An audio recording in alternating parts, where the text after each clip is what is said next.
experimento lo que intentó fue ver si existían interacciones directas cerebro a cerebro. Como tú dijiste, sin el uso de la palabra, sin el uso de movimiento, sin el uso de sonido.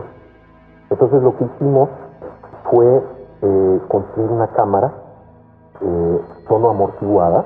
Esto es una cámara que amortigua la entrada del sonido del exterior, una cámara también visualmente opaca, trabajamos a oscuras totalmente, y electromagnéticamente aislada, de tal forma que impide la entrada de ondas electromagnéticas. En esta cámara invitamos a una serie de parejas, siempre trabajábamos con parejas, a sentarse cómodamente, cerrar los ojos, no hablar, no tocarse, y en esta situación de ausencia de estimulación, lo único que existía era la presencia del uno y del otro. Más tarde o más temprano, lo que estas dos gentes empezaban a sentir era precisamente esto, la presencia del uno y del otro, hasta que llegó un momento en el que la sensación de la mayoría de ellos era que estaban en contacto directo. Un poco difícil definir, ¿no?, lo que sería el contacto directo, se sentían uno al otro, sin necesidad de utilizar lenguaje.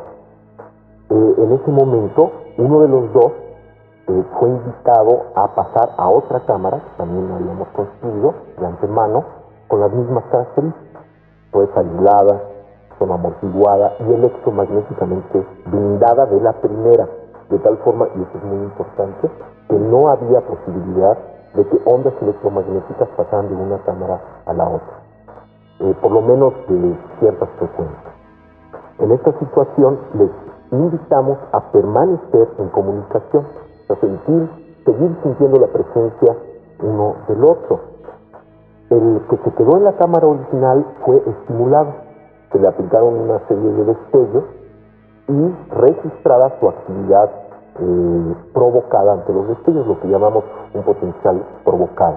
Un potencial provocado, pues, es la respuesta de la corteza ante el estímulo, es una respuesta muy conocida. Y simultáneamente estábamos registrando la actividad cerebral de la otra persona que no fue estimulada, que no sabía que su compañero estaba siendo estimulado, y lo que observamos es que cuando aparecía un potencial provocado en la persona estimulada, en la otra persona también aparecía un potencial que era sincrónico con la aparición del estímulo, con la presentación del estímulo. A eso le llamamos potencial transferido o potencial de transferencia. Y lo que está indicando es que un cerebro, de alguna forma, estableció contacto con el otro cerebro en forma directa. Y lo que le sucedió al primer cerebro tuvo repercusión en el segundo cerebro, sin que necesariamente mediara la conciencia. Por lo menos en nuestros sujetos, al preguntarles, por ejemplo, a aquellos que habían tenido su potencial transferido, ¿sentiste algo? ¿Supiste lo que pasó con tu compañero? Dicen, bueno, creo que algo sucedió, pero no estoy seguro. O sea, no había necesidad de que el evento fuera consciente para que sí se diera, para que el cerebro lo registrase. Ahora, ¿qué consecuencias? ¿Cuáles son amplísimas, ¿no? Porque en primer lugar nos está diciendo que el límite de la actividad cerebral no es el cráneo, ni siquiera la estructura cerebral, sino que hay un nivel de actividad cerebral que, por así decirlo, trasciende la misma estructura. Y esto se puede explicar de muchas formas, como dijo antes el profesor Delgado. Lo importante en el cerebro son las interacciones interneuronales. Esto es lo que da la inteligencia, lo que da la capacidad cognitiva, etcétera, etcétera. Se puede asumir que como resultado de una serie enorme de interacciones entre los elementos neuronales, se crean campos de interacción. Y estos campos de interacciones, que nosotros les llamamos los campos neuronales, puedan no estar, y de acuerdo a nuestro experimento, limitados por la estructura cerebral, sino que afecten la estructura del espacio y sean medios de transmisión de cerebro a cerebro. Ahora, esto indica que cada uno de nosotros está interactuando todo el tiempo sin que lo sepamos, sin que necesariamente tengamos conciencia de ello, entre nosotros. Existen interacciones.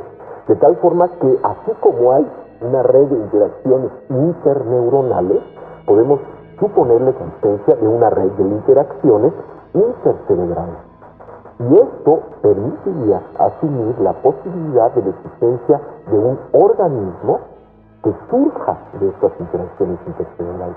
Un organismo, ¿qué quiere decir un organismo? Un nivel de actividad que nos trascienda como individuos, del cual formamos parte y muy probablemente el que nos está afectando y estamos afectando.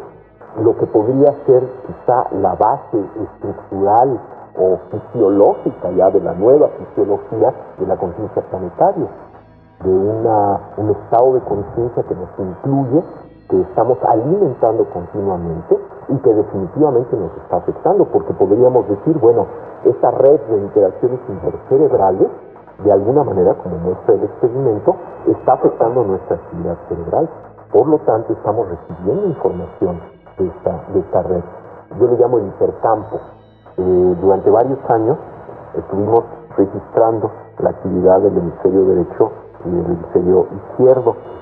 Y lo que hicimos fue un programa con una computadora, un ordenador, en donde la computadora recibía la información de ambos hemisferios, la comparaba entre sí y dependiendo del resultado de la comparación daba una serie de señales a los sujetos. Por ejemplo, si las formas de onda de los dos hemisferios eran muy parecidas, la computadora daba un tono muy grave, un sonido grave. Si las formas empezaban a ser diferentes, las formas electroencefalográficas, daba un sonido agudo, de tal forma que el sujeto podía conocer, a través de un sistema de retroalimentación sonoro, el estado de su unificación interhemisférica y además aprender a modificar las relaciones interhemisféricas. Podía, por ejemplo, decidir incrementar la correlación interhemisférica yéndose hacia los sonidos graves o decidir incrementar la diferencia, la lateralización yéndose hacia los sonidos agudos. Esto lo repetimos en más de 30 sujetos durante 3 o 4 años, porque lo que queríamos saber es cuál era la experiencia de la unificación, o sea, qué es lo que sucedía con la psicología del sujeto cuando sus dos hemisferios empezaban a trabajar en forma correlativa. Y lo que en todos los casos los sujetos reportaron es que a medida que se incrementaba la correlación interhemisférica y llegaban entonces los dos hemisferios a trabajar en forma coherente, su sensación era la de llegar o la de tocar un centro yoico, una unidad, un estado interno de quietud, de paz, de coordinación. O sea, correspondía ya a un isomorfismo entre su experiencia subjetiva y la correlación interhemisférica. En cambio, mientras menos correlación interhemisférica había, los sujetos reportaban una sensación de dispersión. Se sentían mal, se sentían que no estaban en unidad. Muy interesante. Los sujetos más entrenados reportaban que cuando lograban controlar a voluntad la correlación interhemisférica, esto es, incrementarla o decrementarla a voluntad, empezaban a sentirse como en una existencia, en un estado, en una localización extracerebral. O sea, no quiero decir que se salían de su cuerpo y veían su cuerpo, sino que sentían que su experiencia estaba localizada en un lugar que ya no era derecho-izquierdo, sino que incluía a ambos. En un segundo experimento, lo que hicimos fue hacer interactuar gentes que normalmente permanecen en un estado de alta correlación interhemisférica. Todos nosotros tenemos oscilaciones en nuestra interacción interhemisférica. No hay, a menos que seamos meditadores veteranos, un estado de continuidad en la correlación interhemisférica. Oscilamos a veces, hay más correlación, a veces hay menos correlación. Tenemos patrones de correlación interhemisférica que seguramente están asociados con nuestros estados de identidad o no identidad, de unificación o no unificación. Entonces, lo que hicimos fue hacer interactuar sujetos que estaban en diferentes niveles de correlación. Y lo que observamos, parecido al experimento de potencial transferido, es que el sujeto que tenía más elevada correlación interhemisférica siempre atraía hacia su nivel al otro sujeto. Esto es la interacción preverbal, no sin verbalización, simplemente por la sensación de presencia mutua. El sujeto que tenía baja correlación empezaba a aumentarla, y el que tenía alta correlación disminuía ligeramente su correlación hasta que llegaban a un equilibrio.